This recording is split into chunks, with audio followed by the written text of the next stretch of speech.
Hello, hello. Welcome in, everyone who's here. This I have to watch later. That I definitely should bookmark at some point. Um, but welcome everyone. Today we are doing something a little interesting, which is combat in D&D. It's pretty unwieldy at times. Usually takes a good amount of a session because there's a lot of moving parts, but today I'm going to attempt to maybe give you a bit of a play-by-play scenario and show you what a bit of D&D might look like. My chosen guinea pigs so far have been selected. Probably should get you better weaponry. This kind of sucks, but I have a few characters who are going to act as a adventuring party, and we are going to see what it's like. Keep getting notifications all the other times. But to introduce you, I will be using 3 of my characters. And sort of just going through the paces and movements of what it's like to actually fight. So, today we have here our battle map we used previously, and I went ahead and just set up the field here, but to display our characters, first and foremost is the ever muscular hobgoblin samurai, our fighter man, Mr. Cohen. He is a level 5 fighter, and all of our characters are level 5. He, story-wise, is contractually obliged to follow around a Miss Senri Akihiko. She is a priestess who has decided to travel the world in order to use her skills to the best of her ability for others, especially those who need it, and she's gonna need some support while she's out there, so she's got herself some help in the form of Cohen, and lastly, one of her other monk disciples. This is Ho Young, a monk who I believe Pickle might be interested in, because punchy punchy, stabby stabby. But we're going to use these 3 to demonstrate what combat might look like, some dynamics of a party, and just to try and explain how things might work. So, Fantasy Tavern music aside, I think we're ready to go ahead and start our combat, shall we? Here we go. To set the scene, our party here has ventured forth into the Mornmire swamps and bog to help out an ailing elven village.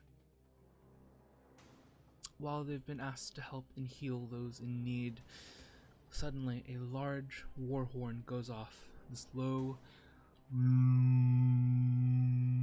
sort of rings off in the distance, and suddenly the cackling and clashing of swords and weaponry begin to echo throughout the mists of this wood. As the 3 venture forth and sort of investigate what is going on, they are met immediately with resistance as a pack of raiders have begun to walk through the villages and begun to plunder and kill and murder. Although I probably shouldn't say that on Twitch, so they decided to unalive some people, and it's a little unfortunate. Elf villagers.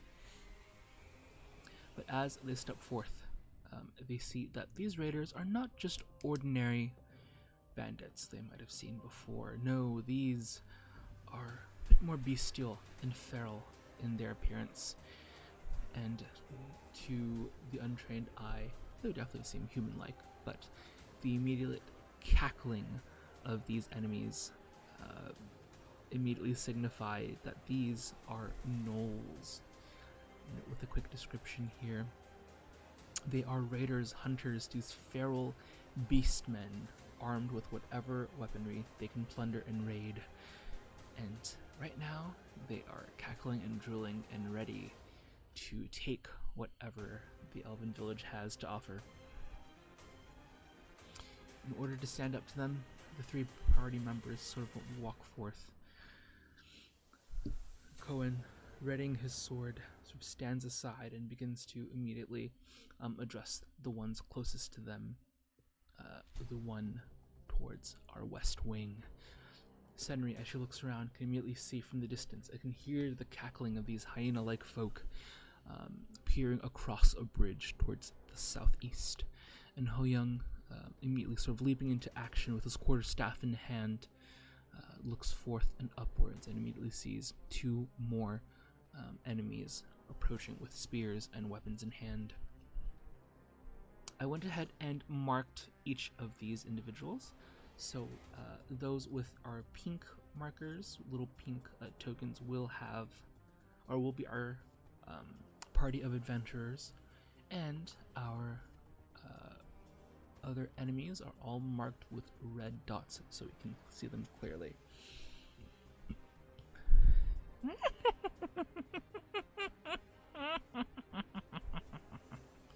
These hyenas sort of chatter, and through their laughter begin to communicate and begin to stumble forward. There is no turning back, and they are ready to fight. When a combat scenario is about to begin, usually the DM will ask to roll for initiative. This means that everybody is placed into a tracker, and we track their turns as a sort of a turn-based combat. So we go ahead and immediately add all of our enemies and all of our players in here. Usually with the player tokens, and how you use them in Roll20 is that you would go ahead and to add them from the D&D Beyond character sheets that we have, you want to go ahead and select the token first and go to the character sheet here, and initiative, which is basically your turn order bonus, is going to be right here next to your armor class, your defense rank. So we go ahead and just simply click this and figure it out. Let's see, so we'll have a total of 4. Cohen is pretty low on the list right now. I'll go ahead and expand this so everyone can sort of see if I can. Nope, it's not that big. That's okay. But you can see here as a 4, he's moving pretty slow on the list, so he's sort of last to react here. Senri will go ahead and include her. She's a cleric, and she will get a 5. Uh-oh. Not everyone is looking too fast here. And we'll add our monk boy last, but not least, and see what he gets. He actually has an initiative bonus of 3, because he wild as hell. He's pretty fast and nimble from his dexterity bonus up here. So, with another roll, 16. Ooh, he's doing pretty good for himself.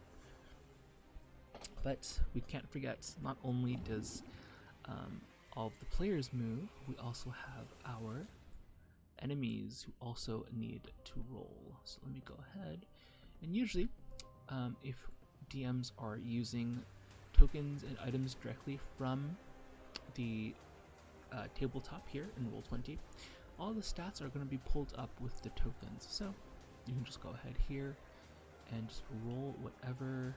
Usually it's a dexterity.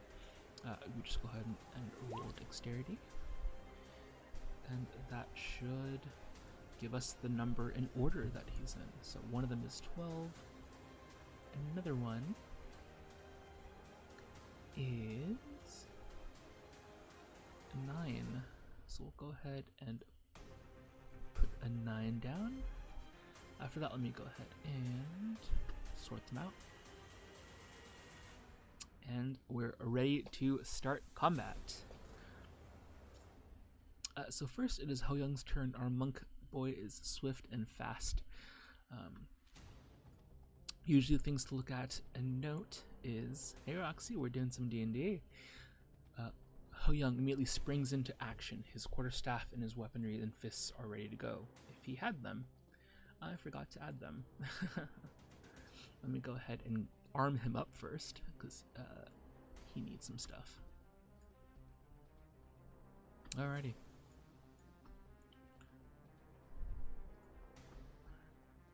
So,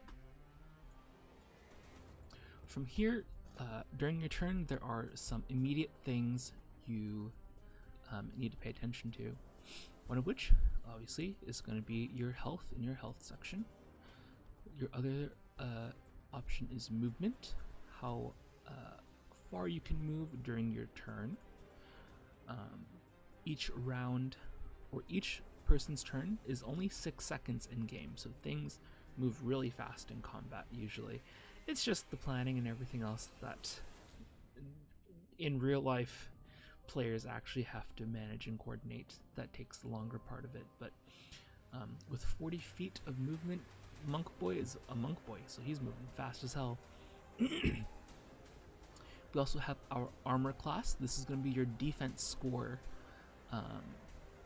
Usually this is a base of 10 without wearing any armor, plus whatever your dexterity bonus is, which is that 3 from up here.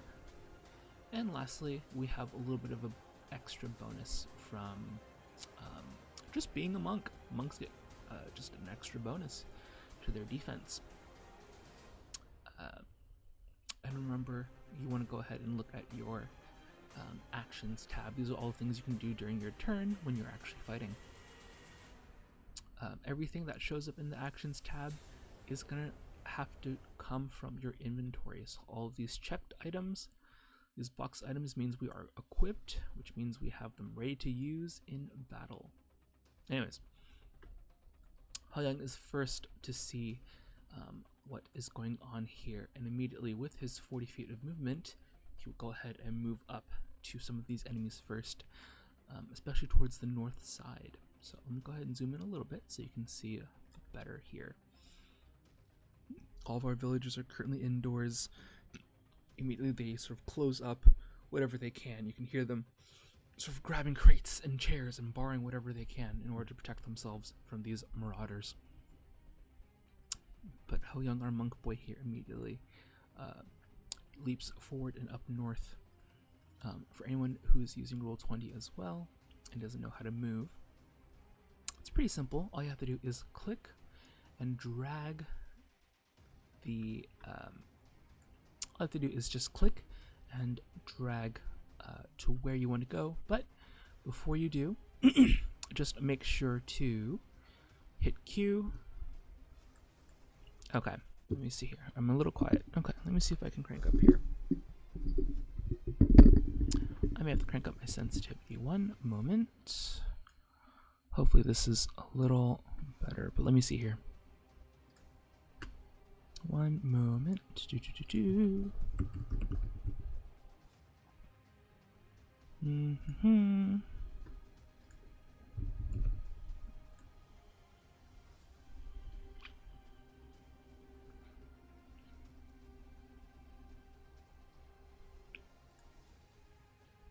Let's see if that'll do it. Are we a little better? Hopefully this will work. Okay. Let's see if that'll do it. I'm probably peaking right now, so I thought so. Yep, okay. A little hard to do because my microphone is also sensitive, but also there's a pretty narrow limit for how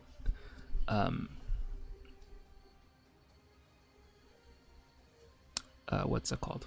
There's a pretty narrow limit of how well my microphone will work with OBS. But anyways, continuing with combat. Remember that Ho Young here, our Monk Boy, has 40 feet of movement from here. So again, in order to move him, on his turn, you make sure to go ahead and click, select him to drag to where you want to go. But before doing so, if you want to track how many feet he's traveling, make sure to tap Q so you can automatically drag and measure at the same time. Once you release, it'll automatically change. It'll automatically shift for everyone else on their screen. So we have about 25 feet of movement just to get up to them, which is perfectly fine for him. Rushing forward, he takes his quarterstaff and immediately does this sort of sweeping double hit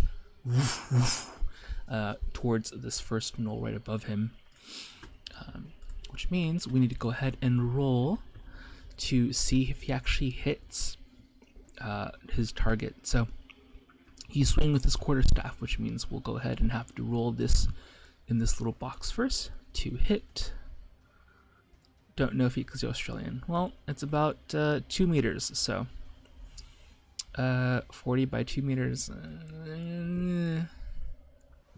Sorry, you're gonna have to figure that out on your own. Oh yes, I know those meters. But in order to hit, go ahead and roll. It'll usually be a d20 plus whatever your proficiency bonus and whatever stat you're using, which is dexterity. Total is 13 in order to hit. If we look at the Gnoll's stat block here, usually you guys don't get to see this part, but the DM has a stat sheet of their enemies and would know their armor class, their defense. So it looks like, if you can't see here, the armor class is 15. Unfortunately, it does not exceed 15, so his first hit swings wide and the shield of Gnoll sort of goes up to immediately defend an instinct. First hit is a miss, but luckily for most melee classes, after level 5 and up, you get an additional attack. If you take the attack action, hey, you basically get 2 instead of 1. But you have to use your action to attack. You can't go all in on a different action and then attack twice. You gotta choose one or the other, either attack or do something else. But luckily, Ho Young attacked, which means this time we have a second hit ready to go, and he sort of swings around towards the left side of this hyena man, this Gnoll. And unfortunately, with another roll and a +6 to his accuracy, it is a 10. Again, he misses pretty wide as the Gnoll reads his attack and just swings the shield over to his other side, sort of clashing loudly, and the hyena just cackling in his face sarcastically. Unfortunately, that is it for him. He stands his ground, realizing that the Gnolls are coming forth and he cannot let them pass and hurt the other players or himself. So he decides to go ahead and end his turn there. But unfortunately, that means next in order is our Gnoll leader, this sort of bandit leader. You can see the hyena itself has much more armor, has darker fur, is stronger, is faster, and immediately rushes forward towards the remaining 2 players with his movement speed, which is 30 feet. That's pretty standard. So from here, we're going to go ahead and click and drag 10, 15, 20, 25, 30. So with 30 feet, he can only reach about here if he decides to. But there is a action he can take. So remember where I said you can do other things besides attacking? This is where that comes up. In D&D Beyond, you have a little section here of all the sort of mechanics you can do for an action. So in this case, if he wants to move extra movement, he can just go ahead and use his dash action. When you dash, you get extra movement for your turn. The movement equals your speed. You basically just double whatever speed you have available. So that means if he spends his extra action or if he spends his main action to dash, he just gets more movement and immediately comes straight up to Senri, the cleric, who's currently sort of caught off guard by the sudden speed, and is trying to ready her defenses. This would be the time where he's in range and he's now ready to attack with his own attacks too. But unfortunately, like every character, he only gets one action, so that's it. That means he wasted his turn just moving around, so he can't actually do anything to Senri just yet. Our cleric is safe for now, but ending his turn, that means his other pack buddies get to go. Next up are the gnolls, the other hyena companions, and these two up here, seeing that Hou-Young is straight in front of them, is just going to go ahead and swing wide to attack. Usually the DM will have a list of options for what type of attacks these characters can do, or these enemies can do. Usually, again, my screen, you're going to see this. Player screen, you won't have access to these sheets, but from here, just like D&D Beyond, because I pulled these tokens and these little icons from the map itself, or the tabletop itself, I just have access to their the enemy's character sheets too, which means I also have action to their attack. So one of them is also armed with a spear, and they just go ahead and swing to attack. That first one, I just take the first one here. That's a special set, custom setting in Beyond 20, but that is a 6 to hit, which luckily, if you look at Hou-Young's AC is 15, so no dice. The hyena immediately strikes forward and does the sort of lunging stab, but Hou-Young is quick and in the way and immediately parries it instantly with his own quarterstaff to the side, luckily avoiding it not too difficultly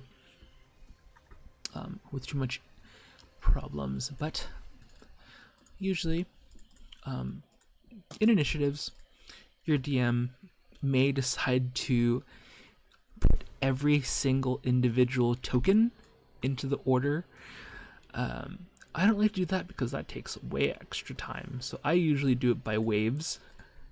So any gnoll characters, which are going to be these little guys, are all going to move at the same time, and that's just a rule I play with because I like to keep things fast. So the second one next to him, his buddy Gnoll, is also going to go ahead with a one-handed spear attack. Again, lunging forward, trying to defend against Hou-Young. That is a 13 to attack. Unfortunately, again, with a 15 AC, misses once more. Hou-Young is able to sort of dodge back and use the quarterstaff and bounce away the spear once more.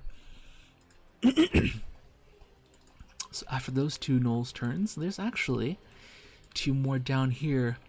Senri, our cleric, spots them from the south. You see that they're sort of drooling at the teeth, just ready. You can see that there's dripping bits of blood and the loud, vicious cackling from beneath, as the Gnolls both also move into action here. This one here decides to go ahead and move forward. And again, only reaching about 30 feet, he can't do much. So he's going to go ahead and continue to spend his action to dash. So boom, another 30 feet available to him, and he is right about here. Cohen is immediately met in the face of this leaping hyena, just on all fours, pummeling towards him. But spending his dash action, he's got nothing else to use, so he just is able to meet our warrior Cohen's face right here, sort of staring down.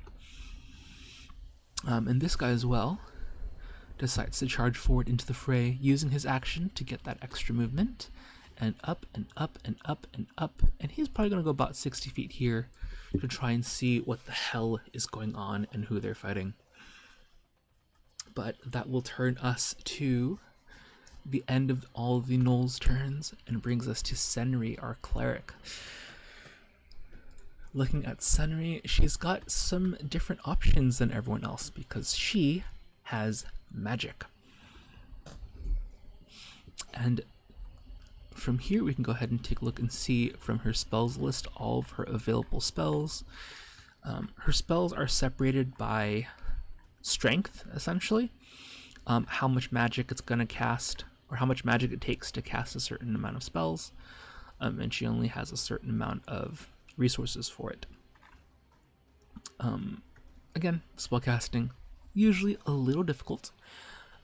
But here I decided to add her to this encounter so that I can show you what magic is like. We've got a few options here, and I think we'll go with a Vampiric Touch spell. So Vampiric Touch is a 3rd level spell. If we look at her spell slots, basically her available options for casting this 3rd level of magic, she only has 2 chances to use a 3rd level spell, so she doesn't have much, but they're usually pretty powerful. Again, the spell tiers usually go from 1st level all the way up to your highest level at level 9. So level 3, not too bad. It's a pretty decent level of magic. And with spells, there's a few things to consider. First of which is your casting time. What's it going to take to actually use this magic? Luckily enough, it is 1 action, which means she can use it as her main action during this turn. The range and the area, usually if there is a range, it'll tell you in feet. Sorry, Roxy, you're going to have to convert that. But I believe conversion is 5 feet to 2 meters, so something like that. Your components, what you need in order to cast the magic, and a duration. If the spell lasts for a certain amount of time, it'll tell you what it needs and how long you can use it for. And this with the little bit of description here, Vampiric Touch, this 3rd level spell, can go ahead and just steal life from other people when she attacks. So, since she can use it on herself and within range, she's going to go ahead and immediately just attack the hyena lord next to her and begins to cast this sort of blackish green magic from her hands and does this palm strike forward with the magic spell. With this spell, it actually requires an accuracy roll because some spells do. Usually spells that target a single character or a single target will require an accuracy roll to hit to see if you attack them. Otherwise, there's a different type of calculation for it too. So Vampiric Touch goes forth. We roll, and that is a 12 to hit. Unfortunately, the Gnoll Pack Lord is a little beefier. He's at 15 with some armor, so immediately she goes forth and taps the Gnoll Lord's chest, but the chain mail that it's wearing sort of clinks, and the magic dissipates against the shield and armor. No effect. But luckily, her spell doesn't go away right away because it has a duration. So Vampiric Touch is concentration, which means as long as she focuses on it and doesn't use any other magic, she can keep this magic up.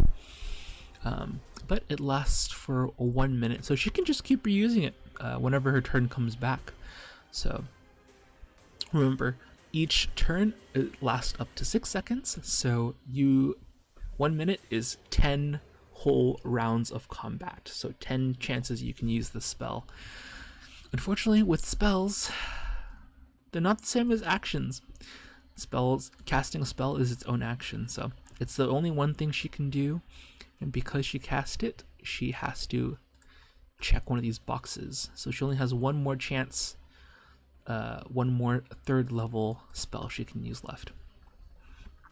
If you can't remember spell slots and levels, I just call them mage bullets because Joe Crap made a very good point. You've got ammo and certain ammo have different calibers. Your first level spells are going to be your pea shooters. Your third level spells are probably going to be upwards of like a 50 cal or something. And ninth level is like tank buster level of caliber. So you only got a certain amount of each ammo, so you got to make sure to use them wisely.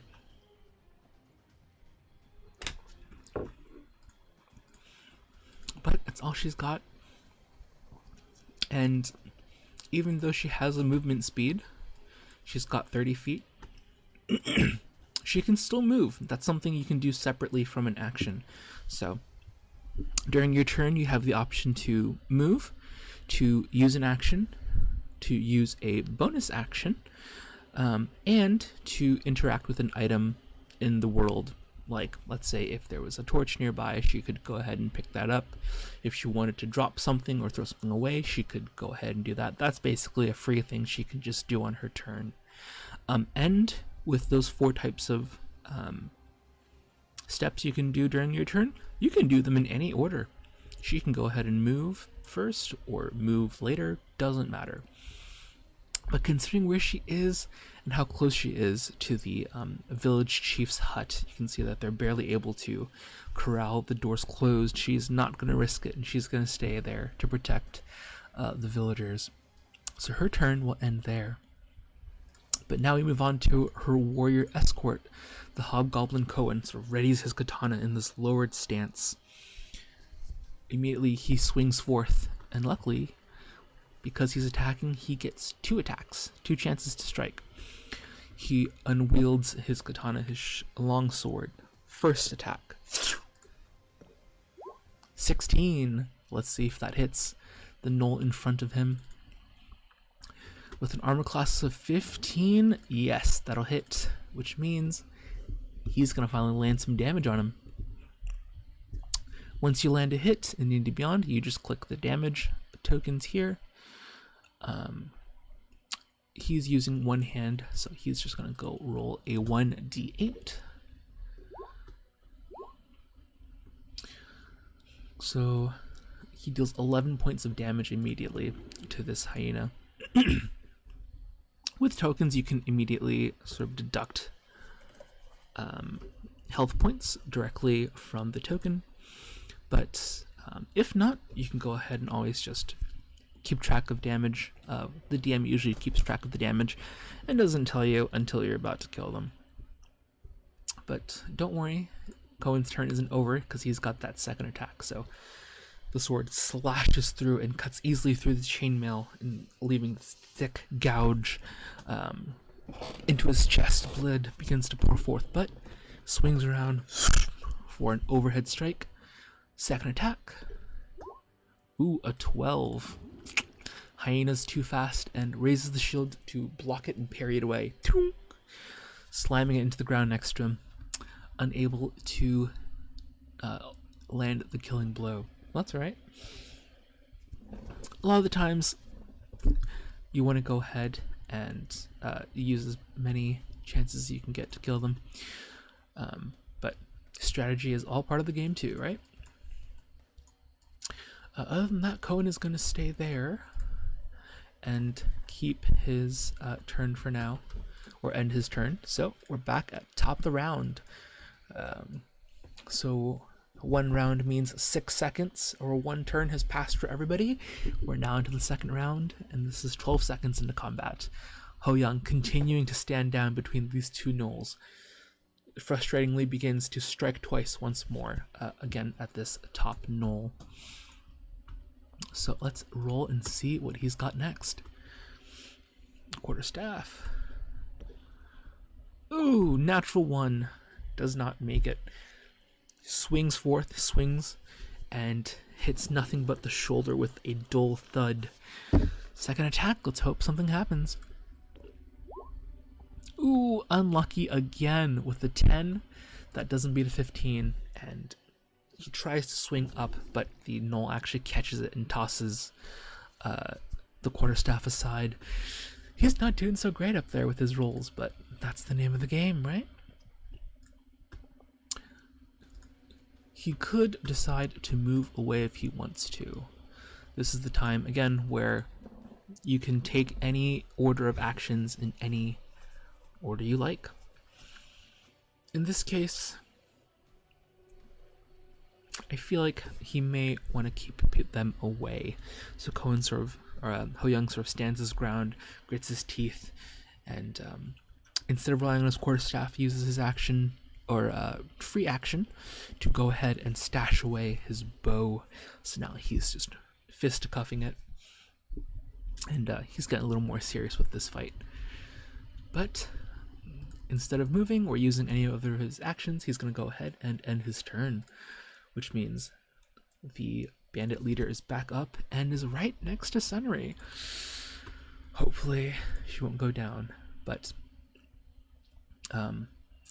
he's going to go ahead and make 2 attacks, one of which is going to be a glaive. He's holding this large sort of spear and goes for a strike straight at her. 18. Ooh. So what is her armor class? So that's an 18 to hit. Her armor class, unfortunately, is 18 in most games. That means if your attack roll meets the armor class, your defense, it's a success. Sunry's gonna take damage this time around, and immediately the damage is also here, already here and described in the damage type here below. So we have to roll 1d10, and the gnoll gets a +3 to that damage roll. Luckily, I can just click on the weapon, and it should give me a number. Oh, Jesus Christ. 11 points of slashing. Immediately, even though Sunry is wearing a decent amount of enchanted robes and armor, the slash cuts through her front, and you can see she begins to get wounded. So 11 points of damage to her. Luckily, she's a little tanky. And we take 11 damage off of her. She's down to 32. Alright, but not looking too good. Especially when our bandit leader is strong enough to make 2 attacks in his turn. He's got something called multi-attack, which means he can actually do a second attack, and he definitely will. Second attack again on Sunry. Oh, it is a 23. It beats her 18, which means another damaging hit. Luckily, it's only 4 points of slashing this time. And you can also go ahead and immediately add it or decrease it from here. So she's down to 28. She's not looking too good as she begins to get wounded. And without having a chance to defend herself, she immediately begins to weaken.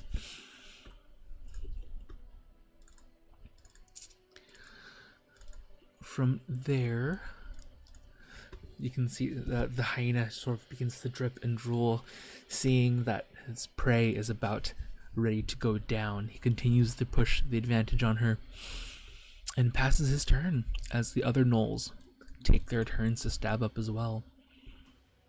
Let's start with the gnolls down near Cohen this time. One of them here is going to take a strike.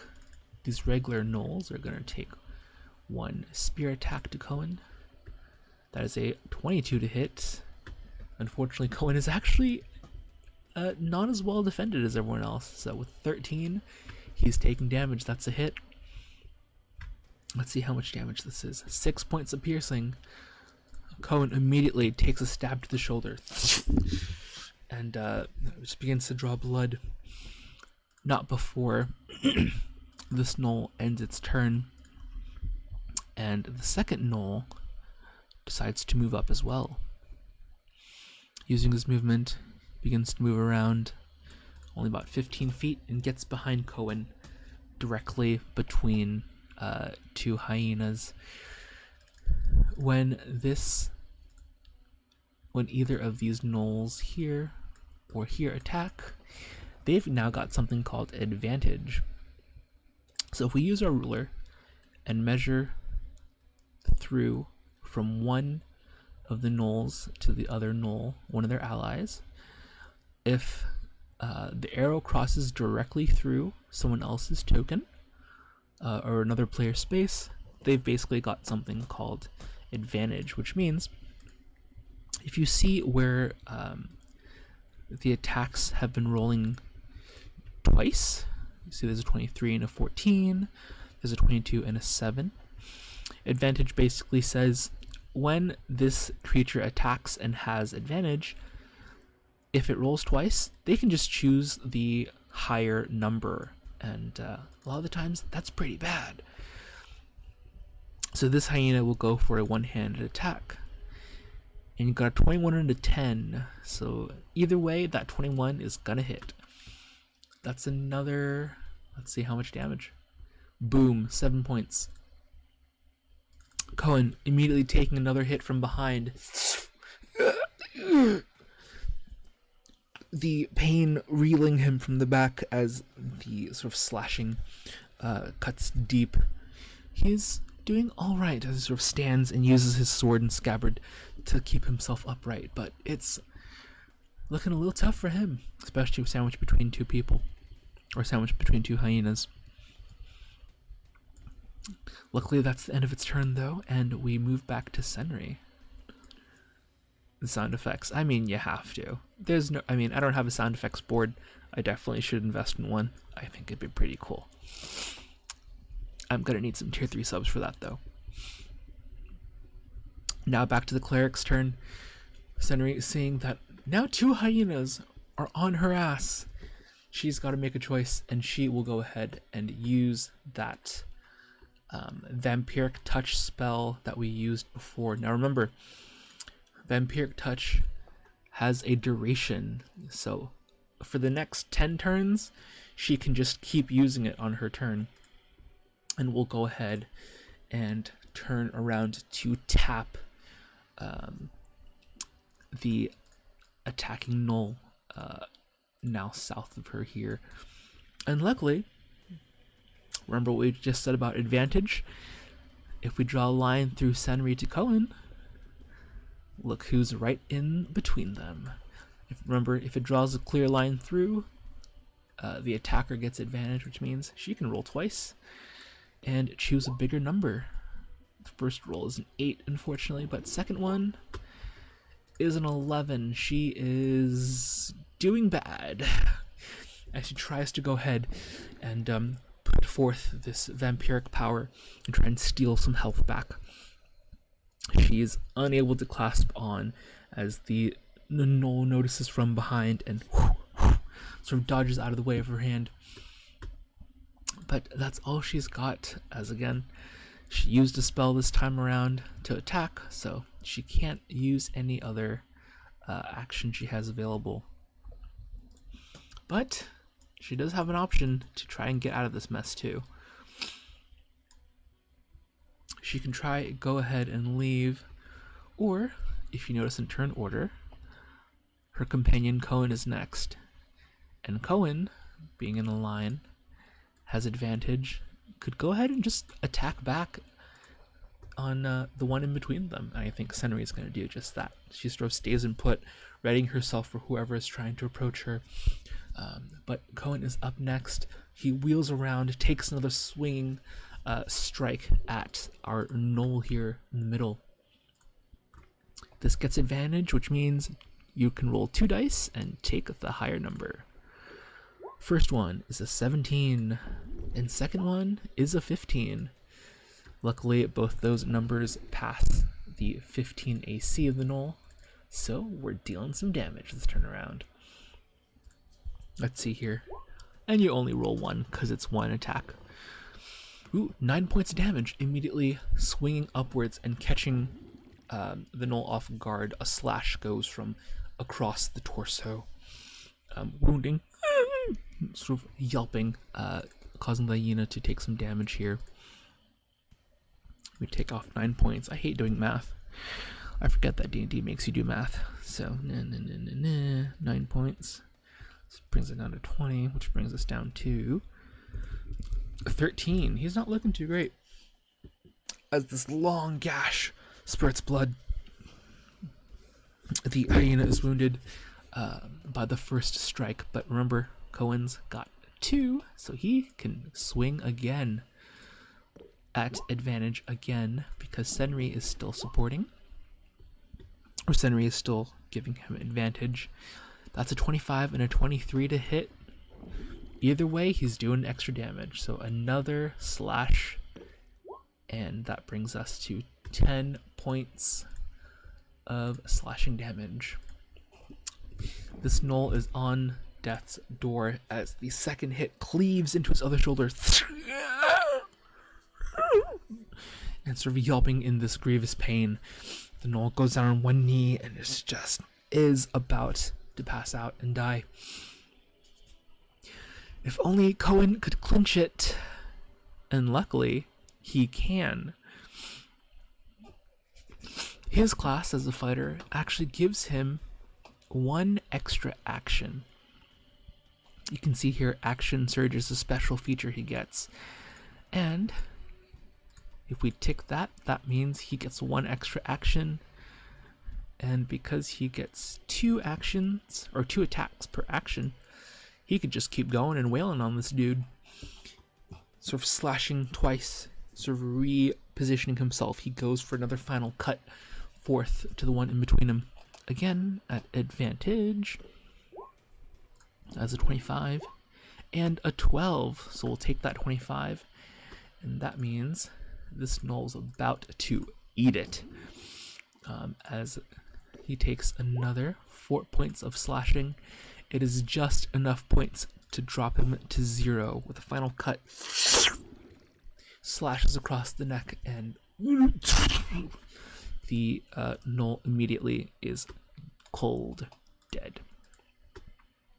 Usually with this, you can go ahead and just X marks the spot, and it's no longer an issue. And luckily, because of his action surge, he's got one more attack. He wheels around using the same momentum, goes for a gut jab at the one that attacked him first as a final hurrah. But because it's behind Senri, he doesn't get advantage. So that means he only gets to roll 1 dice to see if he hits. So 1 longsword strike. Ooh, that is a lucky hit with the 24. Wheels back, sort of instinctively thrusting backward to stab forth. He deals another. Ooh, 10 points of damage. The other attacking Gnoll is in some serious trouble, as with 1 hit point left, he is left panting and gushing in pain from the hit. Cohen decides to support Senri instead, seeing that she's taken hits, and the warrior escort is gotta do his job. He decides to go ahead and use his movement now to move away and reposition himself towards the back of this bandit captain to give Senri, or give himself, some advantage. So as he moves his 10-15 feet, the Gnoll sees this, and with one final attack, he tries to go for a parting jab with his spear as he uses his reaction. Now, reactions are sort of a special action that you can do that only happens when an enemy is moving away from you. So this is called an opportunity attack. You can make one when a hostile creature moves away from you and outside of your weapon range. To make the attack, you just use your reaction to make 1 melee attack. So, unfortunately, Cohen gets the risk of taking some more damage as this Gnoll sees him trying to leave and is not having it. So he goes for the attack, and that is a 19, which is success. Success! So Cohen has taken some parting damage with 5 points of piercing straight to the back. 5 points down. He is down to 26 at about half health. Cohen is sort of struggling a bit to keep his composure, but he's still up and still gets to move. Remember, Cohen is last, which means we bring us back to Ho Young. Now, quarterstaff away, man's ready to throw some hands. He goes forth with his 2 attacks. and instead gets to use his fists instead. So first attack is a 10. He is maybe not the right person to demonstrate this. First strike, he swings through, but the gnolls not impressed. Tank both the hits with the shield and their armor. And first one is a miss. Second one hopefully hits. Yes, with a 20. So 20 beats 15. This guy is taking some damage. Now, with unarmed strike, he goes ahead, rolls his damage. 7 points of damage. Straight to this gnoll's face as he does this palm strike and collapses the wind out of its lungs. 7 points is 15, I believe. But if you've seen Naruto or any other Chinese kung fu film, you know they have something called ki energy or chi energy. And luckily that's a mechanic monks have, so he's gonna have an option to do some special spicy things with his attacks. So this is where he gets to use ki. He basically has chi powers and he can do some special things with it. I think he's gonna go ahead and do a flurry of blows. So what happens is, after a monk takes an attack, they can use their ki points to do extra options, which, for flurry of blows, he can just make 2 more unarmed strikes. So he can just punch twice again and make it hurt. So here we go. 2 more strikes, 2 more punches. Another natural 1 for a total of 7. That's a miss. And second one, another 11. That is another miss. He is frustrated and angry that he's landing no hits, but he's doing his best. I'm so sorry, little boy. So sorry, sweet baby. Goes again and again for these additional hits, and nothing is landing. The hyenas cackling their asses off, but still ready to kill this motherfucker. As he tries to leave, will he leave? At this point, he's not too sure. There is a chance on his turn that they may surround him and get a better chance to kill him, so now would be the best time to go ahead and move out of the way. Luckily, oh, and don't forget, in his features and traits, remember, whenever you use something, you gotta mark it off. So he's down to 4 uses of ki energy left. And let's see what he's got now. I believe he can go ahead and do something else, but that's a little advanced, so we won't deal with it. He's gonna go ahead and risk it, and I think he's gonna pull back and try and regroup with the others and protect our cleric's flank. But remember, because he moves out of his opponent's range, both these gnolls are right next to him where he was originally, so they both get to take a stab at him, quite literally. So another stab from each. Let's see. Oh. Wrong one. Almost played something potentially copyrighted. Who knows? Thank you, YouTube, for saving my ass. 2 more attacks with the spear. That's a natural 1 for a 5. First one misses, and second one is a 20. That is going to hit Cohen. I keep forgetting their names. But Ho Young is going to take some damage, unfortunately. So he's taking 6 points of piercing. Luckily, he hasn't been hit until now, but 6 points is 6 points. And Melee gets a light wound to the back as he tries to run tail and protect the rest of his allies. Unfortunately, that's it for him. So we move back to the bandit captain, the Gnoll Lord, sort of snarling and ready to attack whatever's around him. now that everyone is surrounding him. He goes ahead and does 2 attacks. Luckily, when you have multiple attacks, just like what Cohen did, you can split them up between multiple enemies. So he's going to go first. First attack on our cleric. Seeing that she's more wounded than the others, it just makes sense. First with the spear attack. Ooh, that is a 16. Luckily, that is a miss, because Senri's got 18 defense. So with a swing and a miss, the spear strikes down and tries to attack her with her armor, but the enchantments on her magical robes, as she flings them up, sort of break the attack with a strangely strong resounding metal tink. But seeing as it fails and he is cornered, Bandit Lord swings around and does this sort of double, sort of circular motion and swings his other attack back at the warrior escort Cohen. Let's see what happens this time around. 20, that's going to hit Cohen for an additional 13 points of slashing. It is not looking good for Cohen, as he literally takes a quarter of his health out of the function, and ow!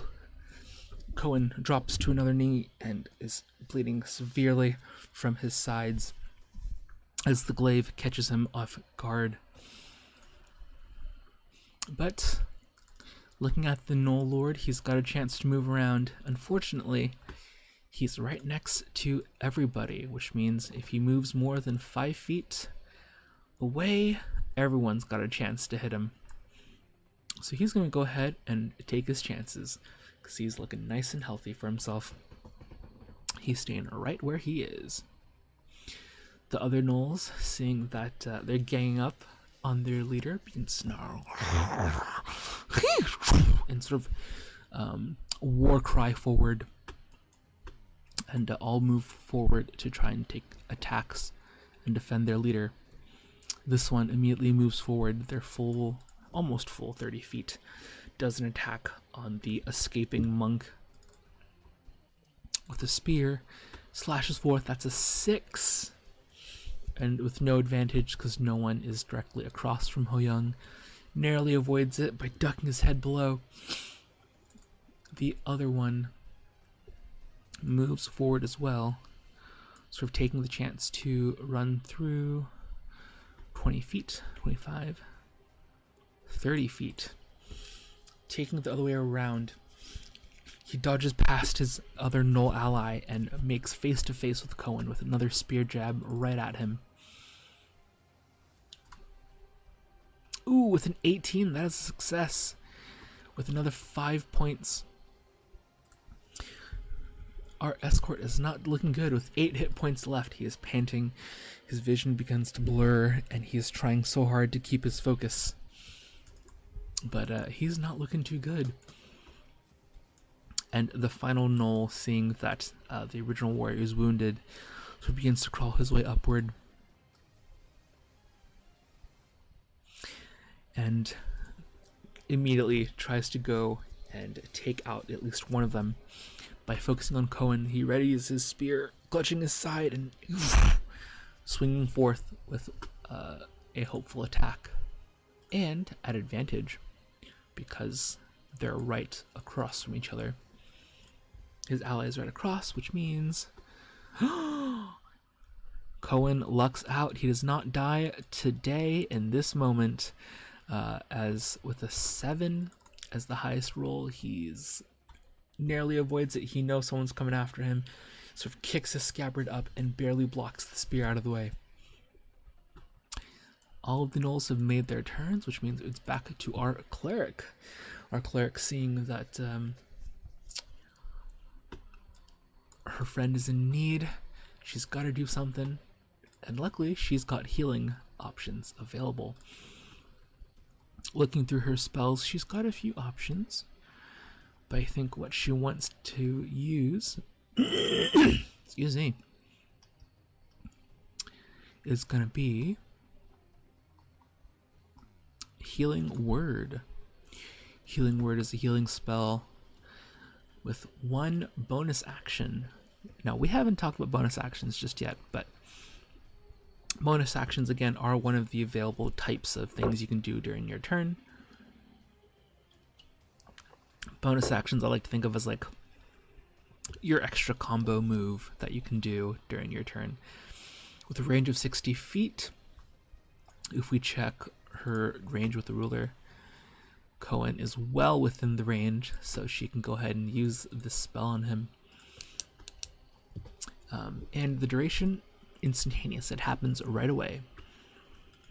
So a creature within range regains hit points equal to a d4 plus her spellcasting ability. We'll get to that in a second. Something of note, Healing Word is actually originally a first level spell. So originally a lot weaker spell, and only gives 1d4 of healing. But we can actually choose to just use a bigger spell that she has available, like, I don't know, a third level bullet, and cast it to basically increase the power of this spell. So instead of 1d4, if she casts it with third level, she gets 2 more dice at 3d4. And she might as well go with that. So by casting her second spell, she releases forth this healing prayer, and Cohen receives 11 points back. So if we go back here and add 11, he's back to 19. He can feel some of his wounds knitting back and restoring. But other than that, Senri still has a main action available. You can see here as they're listed by 1A, which is action, or 1BA, which is bonus action. Now, the thing with spells is they have a rule that you can't use more than one leveled spell in a turn. So that means because Senri decided to heal with her third level bullet, she can't use any other bullets to power her magic. So she's got to use a cantrip, which is essentially a free, like the weakest type of magic available. It's sort of minor and anyone can do it. So she's got an action left, and luckily some of these are actions. Let's see what she's got. She's gonna go ahead and cast this spell instead by taking out a little silver bell. She sort of begins to ring it in a bit of a prayer and directs it directly at the 1 hit point Gnoll as it casts forth with 1 action, and within 60 feet she can totally do this. This spell is actually, if you notice here, not a spell that you have to roll a dice to hit. Instead, you have something called a saving throw. So basically, any spells that have a saving throw force the target to roll a dice to see if they can resist the effects or not. So let's look here. The target must succeed on a wisdom saving throw or take damage here, which means whenever a saving throw happens, usually for players, you've got to look at this box behind me. This is where all of your saving throws come from. Unfortunately for enemies, they don't have a special box on their stat sheet, so we just use whatever stat they need. So, looking at Senri's spell, you can see what score they need to roll on the dice in order to resist the effects of the spell. So in order to resist, the Gnoll has to succeed on a 14 or higher wisdom. So if we look at the sheet, go to their wisdom, it's a straight roll because they have no bonus points. They have no extra credit to add to their dice. So 1 wisdom save. Ooh, that is a 3. Alrighty, so that's a fail because he didn't beat a 14 or higher. which means he takes 2d8 damage. Yes. Kind of sucky, but that's 4 points of damage, and that's still enough to outright kill him as the sound cracks into its skull and splits it with this ringing pain, and immediately just collapses to the floor unconscious and out. But that's all Senri can do, as she used both her action and bonus action. She can still move or get something, or grab something from her bag, or something else around her, but I think she's going to stay the course for the moment and stay where she is to help out Cohen. And luckily it is Cohen's turn, which means he gets a chance to deal some more damage. Sort of clutching aside and feeling the healing restore him with some power, he wheels back and focuses on the bandit leader between them, taking his 2 swings once more with his long katana. First attack with the longsword at advantage, because Senri is across from him. Ooh, a natural 20. And a 13. Remember, with advantage, we take the best number.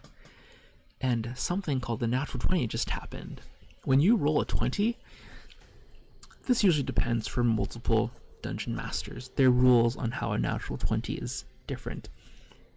How I roll a natural 20 is that natural 20s are automatic successes.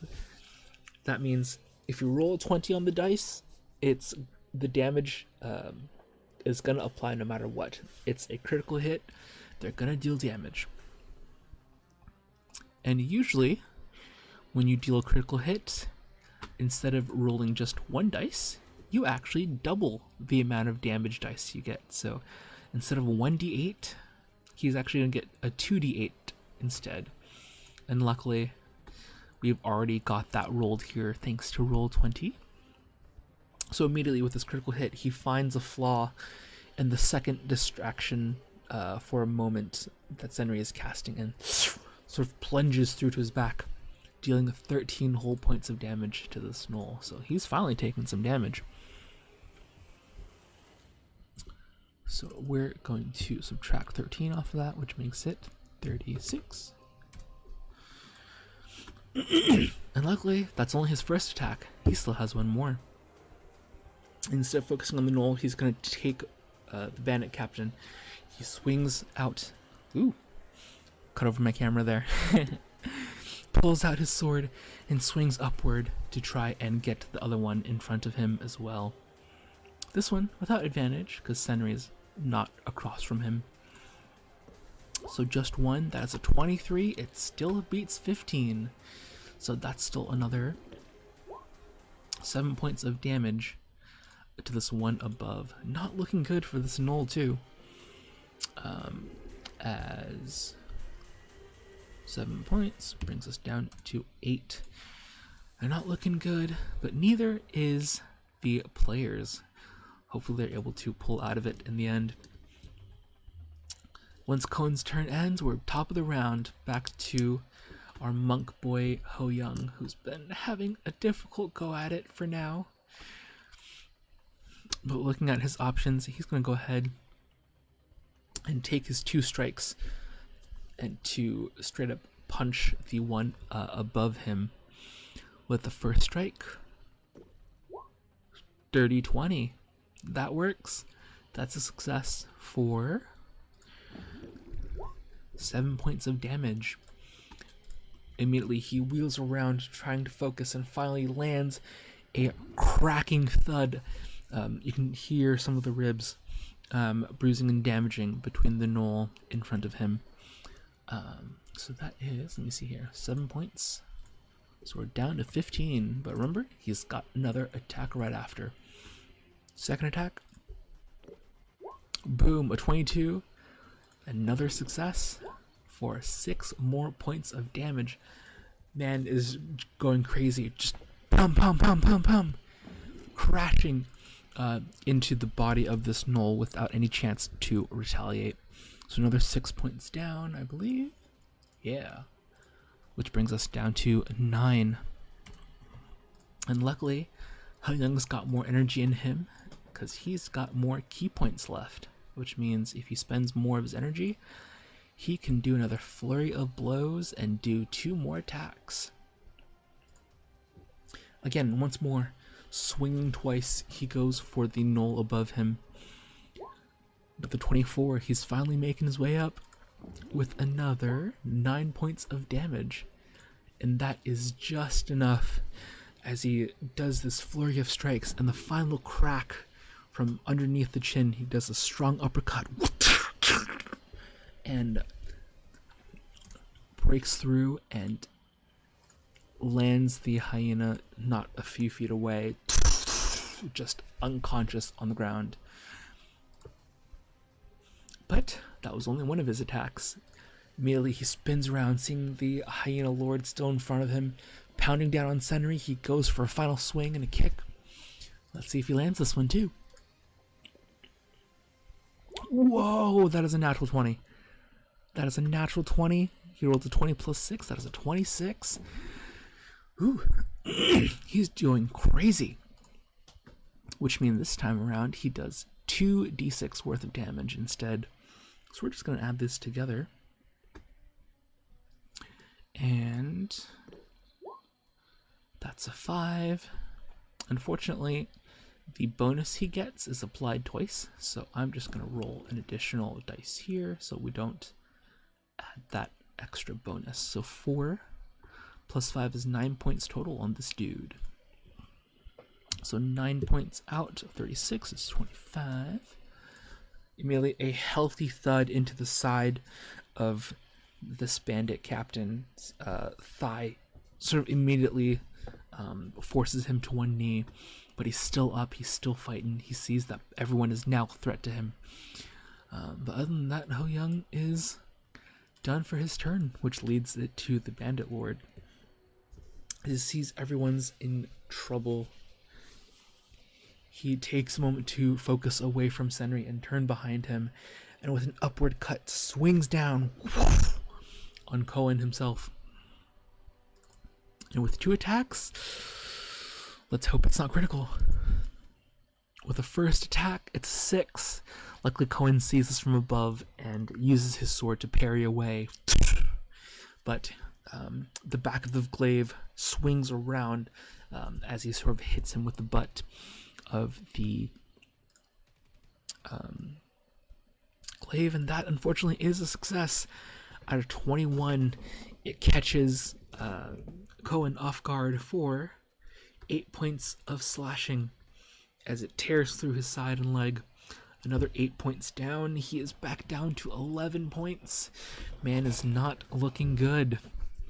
Hope I don't sound like a sports commentary person, but this is... I mean, I'm the only one narrating this, so it's gonna sound like this either way.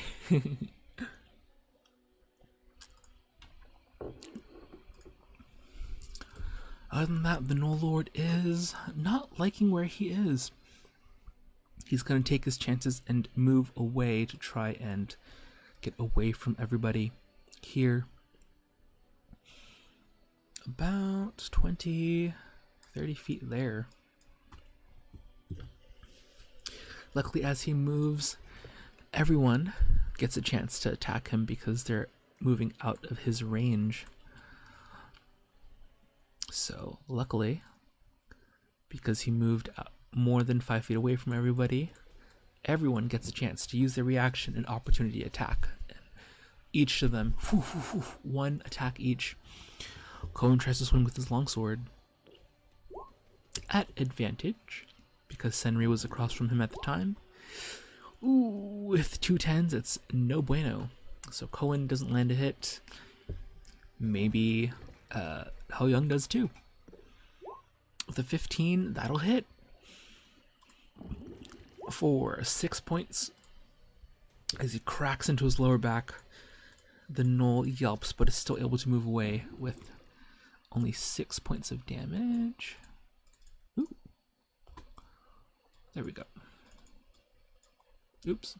Gotta change back to my cursor. There we are. So another 6 points of damage. He's down to 19. And Senri, if she was holding a weapon, would be able to attack with a melee attack, but unfortunately, she's been using nothing but spells, so she can't attack. Unless she had something active this whole time, like, I don't know, a vampiric touch, maybe? The spell of dark magic is still on her hand. She hasn't lost her concentration. So she will go ahead and throw an attack and sort of tap and steal whatever health she can with a final tap. Let's see if it works. Yes, with an 18, it works. This sort of black necrotic energy begins to immediately darken and drain the life and blood out of this Gnoll as he tries to leave. So that's 3d6. Ooh, another 6 points out of this dude, bringing him down to a total of 13. And luckily, with this spell, she gets some attacks. She gets some hit points back, so she gets another 3 points back to her health. But other than that, that's the Gnoll Lord's turn. He moved, he attacked. That's all he got.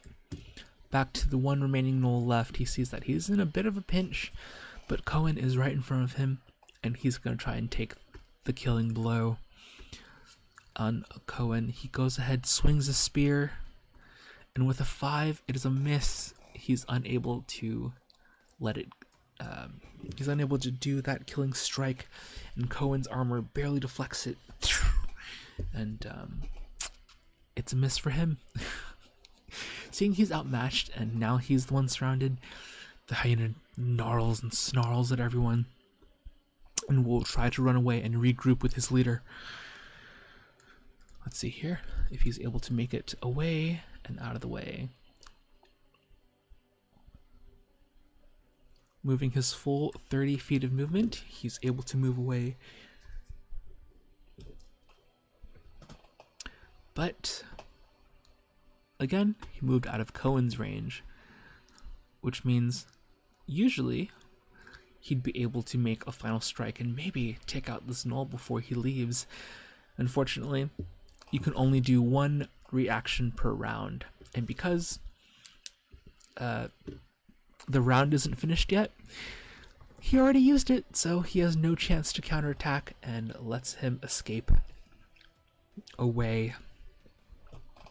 Not before it rolls back down to Senri's turn. The cleric, seeing everyone is in a bit of a pinch, she's got to pull out something out of her bag.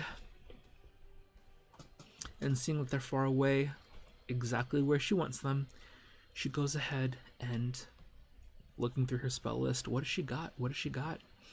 We have a range of magic spells available, and I think she'll go for a guiding bolt.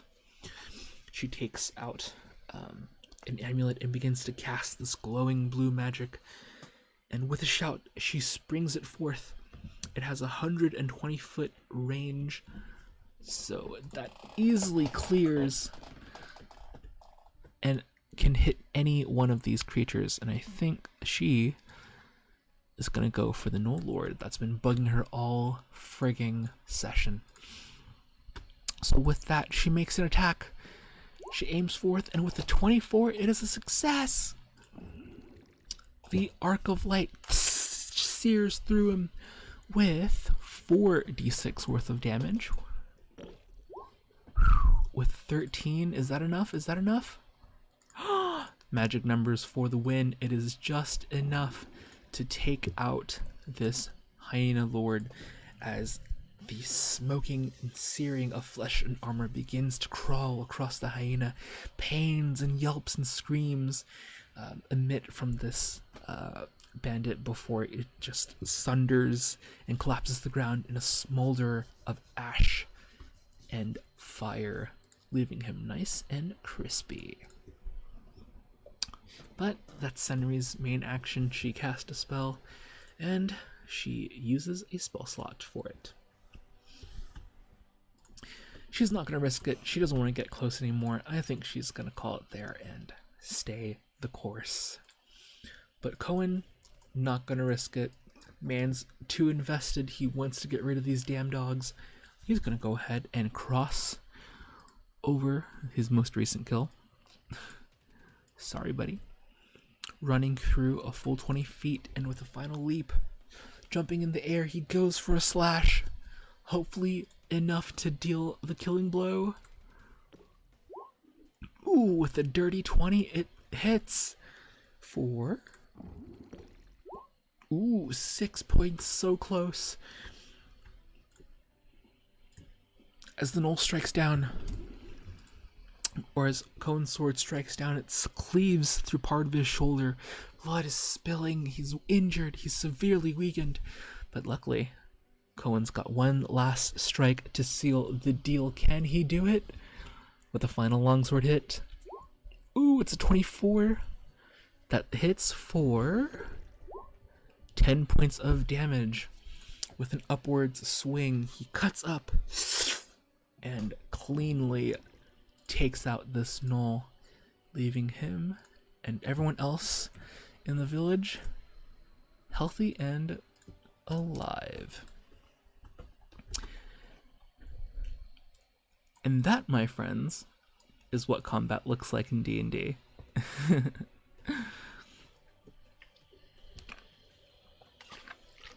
Usually not this much shocking for me, but I like my descriptions. As seen in my fanfiction, Pickle knows what I'm talking about. And, I definitely skipped some different details, but we don't have to go into that just now. Combat's already so difficult as it is, so I might as well just give you a flow, just to tell you what the basics of combat are like. Hopefully it was entertaining. Most people don't like combat because it's usually a back and forth situation, and it's not fun when you are the only one narrating. So with the full cast, usually it's a lot more interesting and a lot more things happen. But other than that, hope it was a fun experience nonetheless, and I'm gonna leave it here because I don't want to overwhelm all of my new D&D players. So we'll leave it here and call it for now. And definitely stay tuned because I am planning a one-shot with some other VTubers soon. So we will have a live D&D session to play with, and maybe we'll see what an actual party is like, huh? Until then, my brain shut down for a second. I've got some plans to make for this session, so stay tuned and don't die. Almost like Cohen did. I'm so sorry. Okay, bye.